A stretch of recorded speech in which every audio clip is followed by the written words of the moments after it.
मगर कौम ने इस इम्तिहान को भी बर्दाश्त न किया।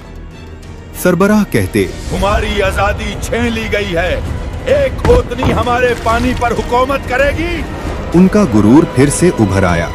जब कुछ लोग ईमान लाने लगे, सरबराहों के चेहरे पर हिरासत और हिरस की लाल हवा उभरी। उन्होंने कहा, इस ऊँटनी की वजह से सालेह की इज्जत बढ़ रही है। अगर हमने कुछ न किया, कौम उसके पीछे चल पड़ेगी। फिर उन्होंने साजिश रची। इस निशानी को मिटा दो, सालेह का आसर भी मिट जाएगा। एक अमीर औरत बोली, जो इस ओतनी को मार डाले, मैं अपनी बेटी की उससे शादी करवा दूंगी। नौजवान तैयार हो गए। आज रात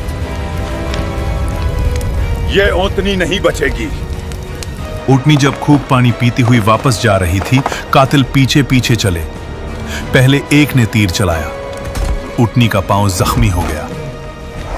फिर सब टूट पड़े।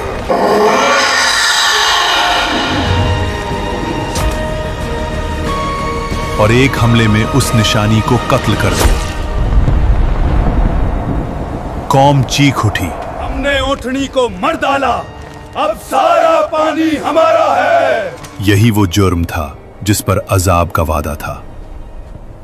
सालेह अलैहिस्सलाम आए, उनका चेहरा पीला, आंखों में आंसू। तुमने क्या कर डाला? अल्लाह की निशानी का कत्ल किया। अब तुम्हारे पास सिर्फ 3 दिन हैं। अजाब?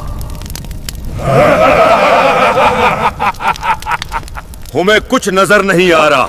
मगर फिर अजाब का काउंटडाउन शुरू हुआ।